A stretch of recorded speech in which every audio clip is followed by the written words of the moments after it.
Happy day whatever of the apocalypse. It's no stranger I like flamethrowers. Unfortunately, I couldn't get into my old channel, Gun Junkie 1000. I created that one back when I was, oh shit, 18 years old. This is actually the first one. This is the one that you see on them videos. Well, this one's going to be retiring soon. I have another one here I'm working on. This one here is, the first one is actually a 3/4 replica. This is more of a one-on-one. There are a couple things I am going to do different. I figure I may as well show you guys this quick. There's nothing more than a piece of hydraulic line and the little flex extensions for the torches. As far as the wand, this is definitely going to get switched up, probably shortened down to something that looks more like it's from an M9. This is actually a sprayer valve, very similar to what's on a John Bean. This one, however, is marked a fog fire gun, so I'm assuming that this is off some kind of aircraft carrier to spray foam on a fire, should that disaster arise. As far as the front goes, part of a baseball bat, part of a CL2 tank, regular Bernzomatic torch. Over this one here, there is an actuator for it to click it. The little bracket that was holding it in place kind of snapped. That's right here. Go figure, that's my luck. But it was as close to an M2 wand as I could make. And I really like going about it this way and putting the pressure bottle behind me than having, let's say, a Bernzomatic torch mounted down here below a pre-existing trigger group that would accept igniter cartridges, where when you have to fire you gotta tip it sideways. Yeah, and then you have a bottle down here in front of all that heat, so any drip down is gonna be hitting that bottle full of a propellant. Not that cool. By putting it behind you, you really don't have to worry so much. I mean, as far as drip down goes, I mean, yes, flamethrowers are dangerous. Anybody that's into the hobby understands them. But coming back to this, you know, we do still have the Camelot coupling on here in 3/4. The biggest disadvantage to these grips is there's no safety on them. When you squeeze this, that's it. Product goes out the barrel. There's nothing fancy to push in, there's no nothing. So when your tanks are charged and this thing's hot, whether or not you light the torch or not, if you bump this, you have product coming out the barrel. I'm going to fix that in the next one. But I'm going to save the actual gun group for another video. Let's talk about the tank group. Now, the first model I made, this one here was originally designed for paintball. That's what I wanted to do with it. I wanted to go out in the woods and paint my friends bright orange with Crayola washable paint. I thought it'd be fucking hysterical. Playing a couple games back to back. Okay, if I paint so many guys orange in the first game, well, where the fuck they gonna hide? Well, turns out this thing was actually pretty damn good as far as a tank group. And I trusted enough to actually add an igniter to a wand, making it a flamethrower. Otherwise, it's nothing more than a glorified squirt gun. But this one here has a carbon fiber bottle. These, I don't know if I stated this already, but these are ABC fire extinguishers welded together. Let me just undo the bottle shackle real quick and pop this disconnect here. This disconnect is for a remote line for a paintball tank, so you could wear it on your hip. I just removed that stupid 4-foot hose. Why guys use it on newer flamethrowers is fucking retarded. This bottle is inert, by the way. It failed hydro, so I just keep it as a dummy. It's a nice place saver on here. Makes it look like, you know, a little kind of historic, but kind of keeps the same, you know, look to it, same vibe. I thought it was badass. Anyway, like the real ones, this one has a pressure regulator between the two tanks. This is your air supply, feeds in through the top on both sides evenly. There's a pipe that goes across the bottoms of both tanks and hooks into your supply line. This is where your hose connects. A hopefully I don't dribble any leftover diesel fuel on the table, otherwise my girlfriend's gonna kick my ass. But this is the female part of a cam lock coupling. You undo the ears, and then you have a, yep, we're dribbling a little bit. Put my hand there. We have a dust plug. Okay, dribbled a lot of it. Anyway, just watered down diesel, so I'm gonna clean that up shortly. And these ones, unlike the ones from World War II, are secured with two cotter pins. Really not that impressive. I would much rather a World War II style, something that looks more period. The back pad on this is a old sea bag. I ended up cutting this up and asked my mother to stitch it together for me. She's amazing with a sewing machine. I stenciled some shit on here when I was a kid. It was just paracord holding it in. Most of the stuff you could get for almost nothing. And I did have quick release straps that I had made, but they would cut into your shoulder pretty nasty and leave some good fucking blisters. So I ended up going back to an Alice Pack straps. These are quick release. One thing I always wanted to do, and I still say that it would be pretty cool for any guys that are running Alice straps on their flamethrower, add yourself a key ring and see if you could find somebody that could embroider a red tag that says "oh shit." This way you truly have "oh shit" straps. I think it'd be pretty cool. Alright, now back to the tank group. Now if you notice, you have your pressure gauge here, and you have a Schrader valve. Okay, well if you get excessive pressure, now where does it go? Well, right up behind the regulator. You can't really see it, but when you're carrying it, you can feel it cutting into your spine. This is a blow-off valve. Same thing that you would find on any air compressor. This one's rated for 90 pounds of pressure, so if this regulator gets pissed off and starts hissing a little too much through, it's going to blow off here at 90 pounds of pressure. And there's also a ring connected to it on a chain, so if you're wearing it and when you're done shooting it, you have your assistant shut off your pressure bottle, and you just basically reach your thumb around your back and pull that little chain and hiss off the existing pressure so you could refill it. It was a neat design, but at the time, mind you, I was 18 years old when I put it together. I kind of got a little bit better since then. You know, even the idea of a quick change tank. This was the best I could do because I was very limited on what kind of resources I actually had to work with. Now, this next one, this one's going to be a game changer as far as what I did with this. But this is still a cool tank group. I'm keeping it no matter what. I'm going to decommission it and make it a wall hanger. Let me set this on the ground. Don't need that anymore.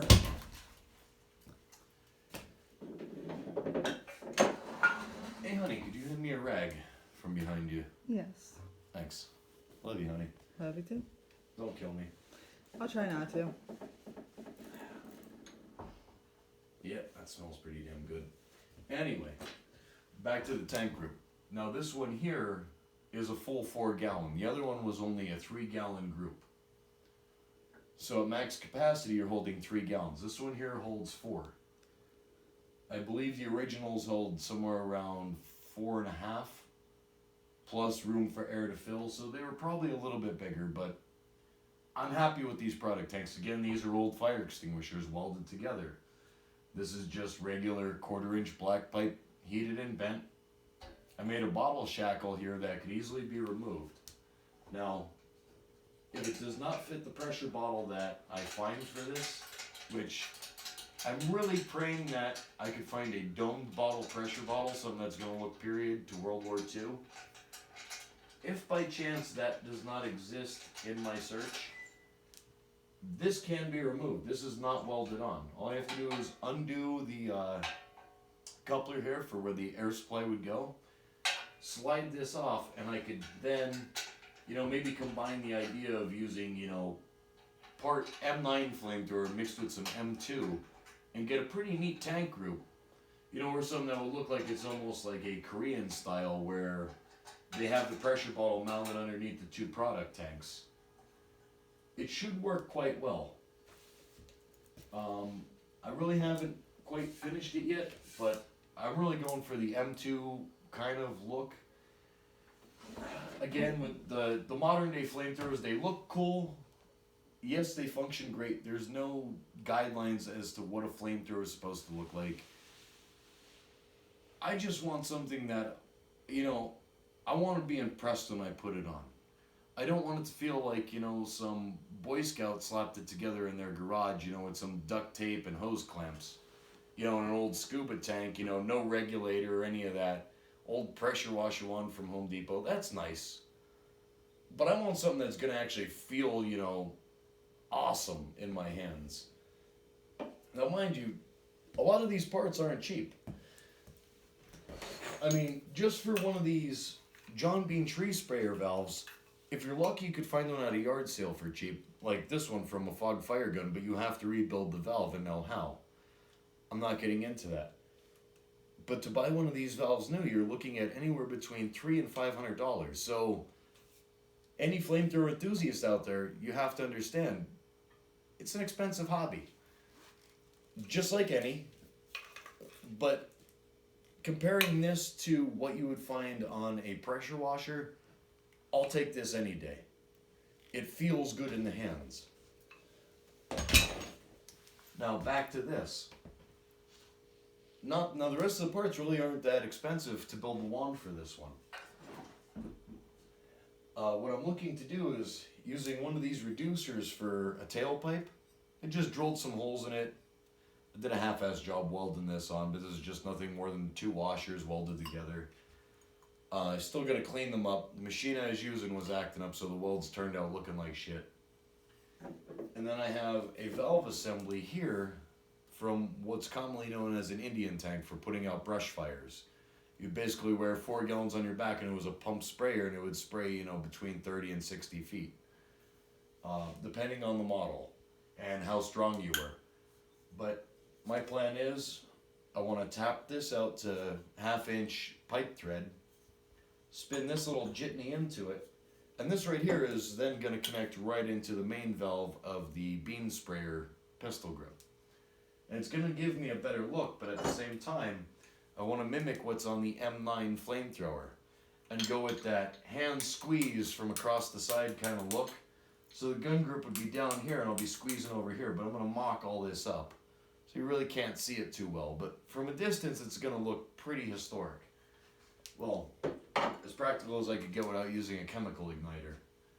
And I also got a couple other miscellaneous parts here that I already assembled. These right here are going to be the bottom ends of your fill caps. So once I mock up this piece here to actually be a pressure release valve, one of these are going to be put on the bottom, so when I'm out in the field and I want to fill it, I don't have to worry about dropping this in the mud and the scum. I haven't gotten to that point yet, but working on it. And then as far as the bottle goes, I was looking into diving possibilities as far as what to use. And this K valve seemed perfect to me. I still am going to have a regulator between the tanks, but I do want to have venting caps on the top, to the point where I could easily reach over my shoulder and vent out pressure that possibly could be excessive and cause, a catastrophe. You really do not want one of these exploding on your back. Even at 100 pounds of pressure, yes, it's still low pressure, but it is still a lot of pressure to the point where it can do damage to you and to other things around you, especially if there's a possible ignition source. Now with these K valves, you just simply unspin this yoke.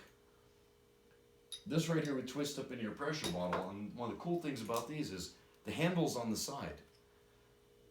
The air actually comes out of the bottom here, rather than what you would see on a propane tank where the valve's on the bottom. This looks more period, however, the valve's on the wrong side. I do know they make them where the valve is opposite, but still comes with a rupture disc. I'm not sure what the blowout factor is on these, so you have to coordinate that with your pressure bottle when you're actually mounting it. But this does allow you to unspin the handle and put a remote arm onto it.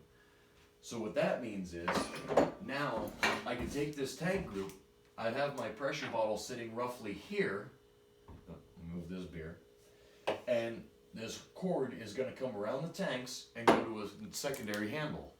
And that's going to allow the operator, which most likely would be me because I don't see any volunteers right now, to actually regulate my own pressure. There's a couple advantages to that. I would no longer have to rely on an assistant to help me with this. I could even do the same thing as far as the valve on top of the one filled tank. I could easily move that down through a supply line and mount that on the gun group itself, where then I could actually see what my pressure is at all times, and just judging by the weight, kind of take a rough guess on how much fuel I have left. Anybody that's experienced in this field of this hobby should have a ballpark idea on how flamethrowers work, all the safety requirements that go into it, and what you need to do. But they are highly enjoyable. I actually used mine recently, I'm going to say a couple months ago at my boss's house to get rid of some Japanese knotweed. Highly invasive species, it was growing into his yard. It's just an awful plant. It has a root network that extends down deep. The state of Pennsylvania recommends that you don't actually even transport it because the smallest little piece hits the ground, it spreads like wildfire. It's been known to destroy foundations, cause all kinds of homeowner damage. You just don't want it. And the other advantage of having one of these, if you're like me and you're afraid of bugs, well, I don't care how big the bug is, I don't have to get close enough to squish it. I could just do it from a distance. Fuck that, kill it with fire. If it's got more than 4 legs, I don't want to fuck with it. Don't you mean 8? Well, I do like spiders, but... That's what I mean, more than 8. That's why I said more than 4, because I don't like ticks. Oh yeah, true. Yeah, fuck them. Fuck them daddy longleggers. Nope, fuck them daddy longleggers. I already got the Hebrew jeebies thinking about them fuckers. Nope, Kill them with fire. They don't... No harvestmen for me. I'm good on that. Now, the other thing I did want to mention was, this right here is something most of you have probably seen at some point in your life, but I don't believe you could obtain these anymore. This is actually a tank for is it turbo torch or Bernzomatic quick fire. And you'll notice there's these little indentations on the bottom. Now, compared to a standard size propane tank, there's a considerable amount of difference, and this size tank allows you a lot of possibilities to hide this in the carrier frame if you're using this for reenactments. Something like this, yes, it's gonna work, but it just looks like a horse's ass. I'm really not a fan. I would much rather hide something. I'd much rather hide something like this. This is inert. Don't worry, can't explode. This is harmless. But a tank this size, I really hope they come out with more of them. This could easily be hidden up between the tanks and have a remote line follow your feed line out, and from 20 to 40 yards away and beyond, nobody is going to know, other than somebody that has any experience with flamethrowers, that you were not using a chemical igniter and that you're using a gas igniter. It's going to have a nice effect. It's going to yield great pictures. It's going to add a little more authenticity to it, although not really, because, again, it's gas and not chemical. But there's really no information out there on how to keep these things alive. Few of the guys that do have them, you know, I mean, the M2 flamethrower is the holy grail. These new ones that you see, they're electric, or they're with the scuba tanks. They're just more playthings.